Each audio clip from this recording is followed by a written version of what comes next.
Ayo, Miss Ana, pag Valentine's Day, anong binibenta po ang hugis puso? Cake. Cake. Miss Marina?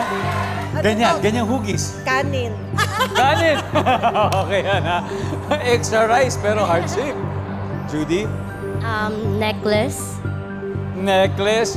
Josh, pag Valentine's Day, anong binibenta ang hugis puso or heart-shaped? Final answer there. 3 seconds. Necklace, locket.